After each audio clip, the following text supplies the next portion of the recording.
It's a Tuesday, Plus Sports and Plus TV Africa. My name is Wale Scott. Welcome on the show. Too many things to talk about today. Of course, the second matches in the UEFA Champions League resume today. We'll talk about that extensively, but what I want to discuss this morning, as usual, might be a little controversial. Maybe not. Mukail, welcome on the show. Thank you for having me. I've also got Seun Ajidagba on the phone. Seun, good morning. Gracias, morning. Now, let me start like this. Now, the Minister of Youth and Sports Development, Seun Ajidagba, has described the Tigress 2021 FIBA Women's Afrobasket victory as a worthy Independence Day gift to Nigerians. Dare said this at a reception held in honor of the victorious team at the VIP lounge of the Moshood Abiola National Stadium in Abuja on Monday. Nigeria defeated Mali 70-59 to claim a third consecutive title on Sunday in Yaoundé, Cameroon. Dare said the ministry was ready to work more closely with the Nigerian Basketball Federation to further develop the game in the country. The minister also praised the Olympians and under-20s for their feats and successes. Seun, this is where my controversy might come from. Our leaders, our administrators tend to want to reap where they don't sow. The man is praising everybody now. The Olympians, Paralympians, under-20s, the Tigress. These are people that ordinarily you didn't have their time. It's only football you have their time. Now they are doing well and they're now giving you independence gifts now, Abi. Wale, if there's anything I love about you, is the fact that not only are you detailed, but you're always spot on in your summations. This is the same Chief Sunday Akindare that would have been frolicking with Anthony Joshua if he had beaten Alexander Usyk. But unfortunately, Usyk taught Joshua a boxing lesson, and I've not heard any word from them. The Tigress won now, making it a three-peat. They are dancing around. President is going to host them. Hello. If you are not part of the process, you should not benefit from the products. We are just a joke in this country. We celebrate mediocrity. Where were you people while we were planning for Afrobasket? And what has been the impact of winning Afrobasket on the functionality of our league in Nigeria that is in comatose? Wale, let them continue to celebrate mediocrity. Insane clients, they are part of the process so that they can be part of the product. Wale, you cannot do show alone on Plus Sport, on Plus TV Africa. If your amazing production crew don't help you with visuals and other things, it makes your effort in futility. True that. And that's why you people work in a symbiotic relationship, not what we have in Nigeria. I'll come back to you, Seun. Now, Mukail, the most laughable of it all is the fact that you need to see the Paralympians when they are training at the National Stadium. Their regular meal, I want to tell you, their regular meal on a daily basis is rice, beans, and yam, and sachet water. Together, rice, beans, yam, sachet water. And these guys have the most obsolete facilities to use to train. Their barbells, their training kits are terrible. But these guys go there and honestly, they perform a miracle. Those guys are miracle workers. And then of all of them, Sunday Dare, sports minister, attaches them to the praise and says, listen, independence gift for Nigeria, Paralympians are part of them. Paralympians? She doesn't even call their names. Anthony Joshua said something in an ad. He said that Nigerian spirit, and he continues to refer to it. And you and I have talked about this a couple of times. Yeah. The Nigerian spirit is the only reason why we do well, why any athlete steps out of the boundaries of the mediocrity and performs beyond what is expected. Even though everyday Nigerians still expect that, no matter what competition, no matter what sport, they want to see their athletes do well. We're not doing enough to call attention to how poor the planning is that is going on behind the scenes. Amadou Pinnick, Sunday Dare, these guys aren't doing enough to help our athletes do better, perform to their very best. And honestly, like Seun said, they shouldn't partake in the end product when the process, they weren't a part of it. Seun, let's be honest to ourselves here. Like you said earlier, you like my straight-jacketed opinion.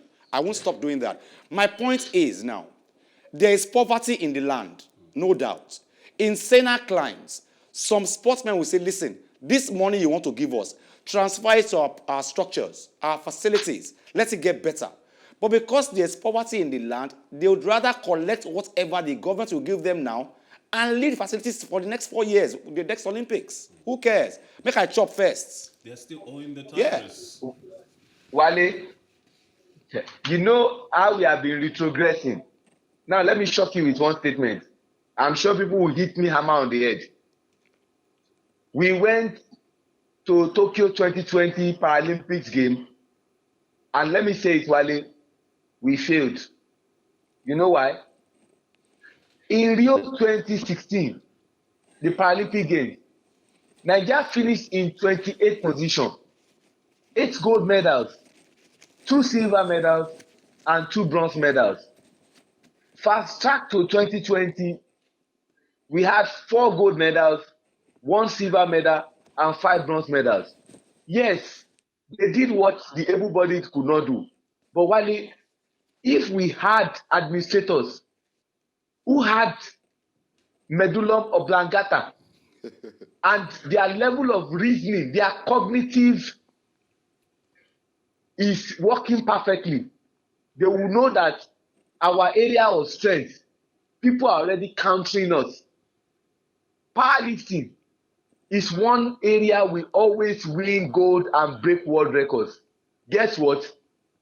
People have started countering us, and that's why we could not win many gold in powerlifting. So it means we need to delve into other places. Even when we went for under 20, that we did excellently well, while some persons did not even think that an East African country in Namibia won 2 gold in sprint races, which is not their forte.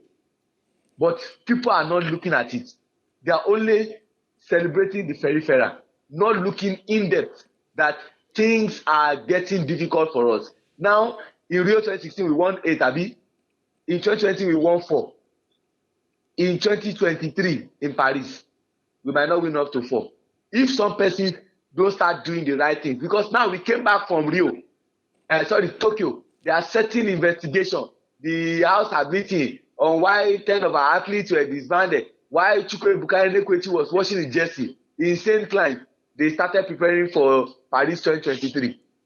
Well, what I would like to even know is that rather than this whole hearing that they're supposedly overseeing and having, where was the subcommittee on sports that's supposed to oversee the budget that gets assigned to the ministry? Where were they at the time? Let me get my little knowledge of how things run across the world in countries is that when they are going for this kind of thing, a subcommittee in the House actually tables a budget for them to look into. Should it be added into? Should it be reduced? And then when they do that, they now go to the whatever they will go to the finance house, get the money, and then work on the people.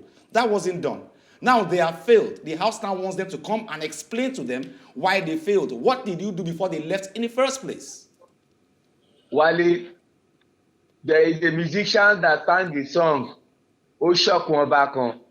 Okay, so this morning, when Puma signed a deal with AFN under Ibrahim Guzo, they didn't sign with Ibrahim Guzo. They signed with Athletics Federation of Nigeria, which is bigger than an individual. That contract was to start in 2023, and we were supposed to wear those kits at the Olympics. Because of pettiness, because of infighting, because of lack of foresight and respect for constituted authority, one person said, because it's you people that signed this deal, and I'm not on the same page with you people, we are not going to use this Puma kit. We are going to use Alpha Sports, which is a locally made attire. I don't have any problem with that. But if we had done the right things, these guys were going to give us kits in excess for all our national teams. But we failed to honor that contract. And we now expended more money So if there is going to be any inquest, somebody should have asked the sports minister, why did you jettison an existing contract to say you want to go and use Alpha Sport to make us spend money? Because that money will have been diverted into something else. But in Nigeria, we don't ask questions. Yes, because Mukael, I think Seun has just spoken well, just opened the Pandora's box right now. He said that there was a deal. Naturally, Puma is a world-renowned sports kitting company. AFA is a locally based, Nigerian-based company. That's not to say we shouldn't use Nigerian-based, but Puma had an existing contract. The fact is, anyone who is looking for a sponsorship deal from any company is supposed to be looking for the very best deal, regardless of local versus international. And in this case, Puma would have been kissing not only the Olympians, the Paralympians too. And Liverpool manager Jurgen Klopp said the defensive issues on display against Brentford are not too much of a concern, but did not want to repeat the same mistakes in Tuesday's Champions League group game against Porto. Now, Klopp's side came from a goal behind on Saturday to lead twice in an end-to-end match, but conceded on the 83rd minute. Equalizers Brentford secured a 3-3 draw. Seun Ajidagba, lousy defending by Liverpool over the weekend. They came from 3 goals up at a point, and the guys came back. 1 goal, 1-1. 2-1, 2-2. 3-1, 3-2, 3-3. And against a team like Porto, away, at the Estadio de Dragao, that will be a massive. If they make that kind of mistake against Porto, at the Estadio de Dragao, they will punish them. While I saw Porto against Atletico Madrid, they had what we call game management, right there at Estadio Wanda Metropolitano.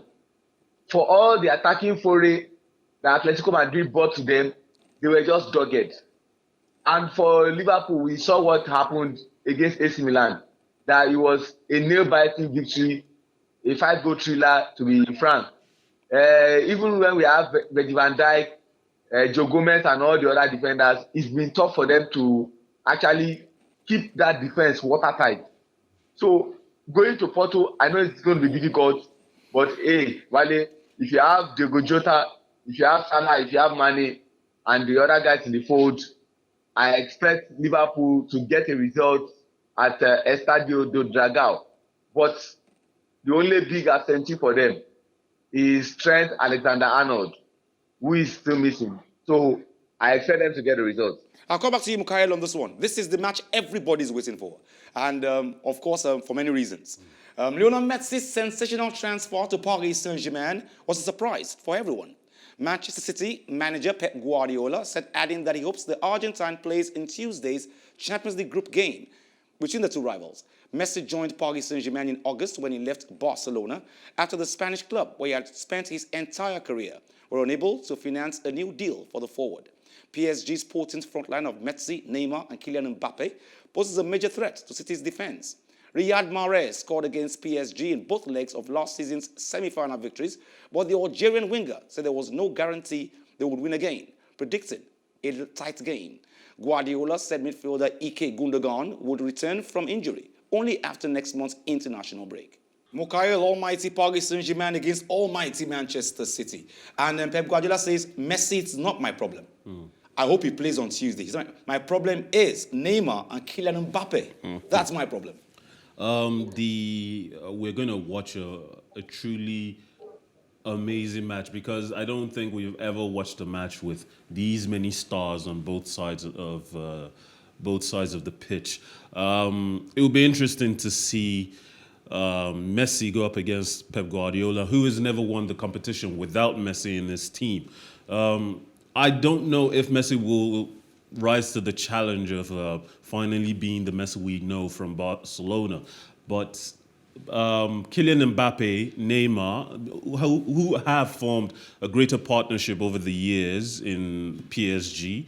Messi is the kind of square peg in the round hole. He doesn't yet fit. He may fit in this match. His individual brilliance might elevate their game, but he's definitely right, Pep Guardiola, when he says Neymar and Mbappe, because of their partnership, because of their understanding of each other's strengths, consistency over time. Yes, can bring the kind of danger that his defense historically can't cope with, because they're going to go up against a team that will not be afraid to attack as much as Man City will. Seun, conveniently on the field of play today, when this match starts, there will be over 3 billion or about 3 billion pounds on that field today.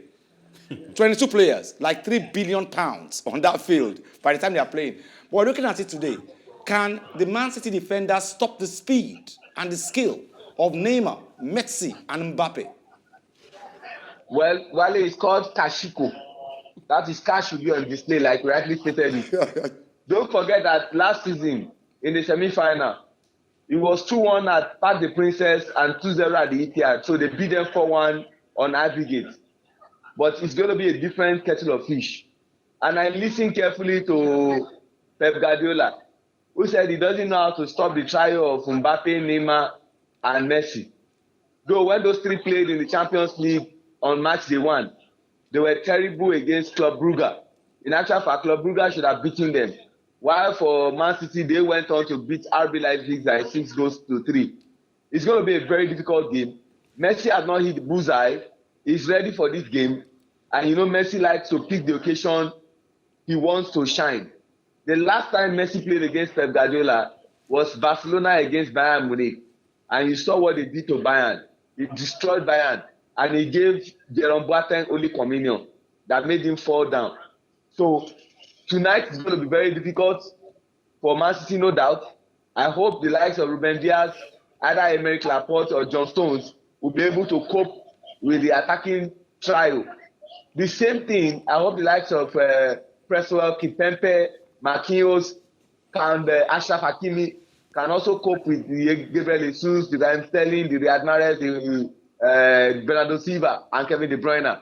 It's going to be very interesting, but something just tells me the team that needs this the most is Paris Saint-Germain. What I was going to ask you... If they don't win tonight, it's going to be difficult, and I see them winning. What I was going to ask you next was that, but you said it before. You said Messi tends to want to choose the game he wants to shine. He picks it by himself. Yes. My question would be, would Messi want to shine today just to do untoing for Guardiola? He has to do it. He is under a bit of pressure. He has not hit the bullseye, like I rightly said. And don't forget, last weekend, Mbappe made a damning statement about Neymar, that he doesn't like to pass to him when he's in open spaces. But just yesterday, when they were training ahead of tonight's game, the two of them were laughing and they were very happy, which meant that they've been able to put that issue behind them. I just hope Mauricio Pochettino, who has not won a plastic spoon, can put these guys together, gel them, so that they can do something. Because, hey, either you like it or not, Nasser El-Khelaifi is looking forward to seeing Paris Saint-Germain win. I was going to say that. PSG. Yeah, that we are the only French team to have won the Champions League. Let me go to the other matches. Before I go to the other matches quickly, the only reason why Khelaifi, and he's always said it, the only reason why I'm spending so much money is for the Champions League. I've won the champion now too many times. Yes. All I want is the Champions League. That's why he said I will spend any amount of money they tell me to spend as long as I can get the Champions League. It was near it last time. The Champions League is the holy grail, and this match will be an interesting test for how far PSG can go. Because PSG have the stronger attack, but Man City have the stronger midfield. And we'll see just how strong the individual defenses of both teams are able to. But if PSG cannot win this game against Manchester City, who also haven't won the Champions League yet, it will be interesting to know whether they can actually go ahead and compete with the Bayern Munichs, the Chelseas, Real Madrid, Barcelona later on in the later stages to actually win the competition. Let's look at other matches going on tonight in the UEFA Champions League. Okay, let's see. Okay, we've got Real Madrid against Sheriff. That's going to just be a rush. Yes. Despite the fact that Real Madrid is doing badly, but it can't be that bad. No. Okay, now Seun, AC Milan host Atletico Madrid. Difficult game. Yes. Both have contrasting results from the first game. Atletico drew at home. AC Milan lost away. Contrasting result again this weekend. AC Milan won against Persia. Alaves defeated Atletico Madrid. It's going to be very difficult for Atletico. They need to get a result. And a positive result will mean that they get 3 points. This group is a very, very delicate points group, where you have Atletico Madrid, you have AC Milan, and then you have Liverpool. It's going to be tough, but I foresee a draw.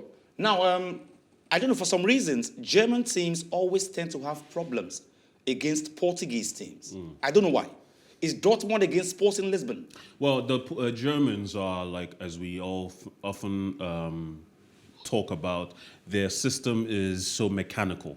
Every player has a position and he understands his position. Their pressing game is intense and they do better at it than even the Spanish teams.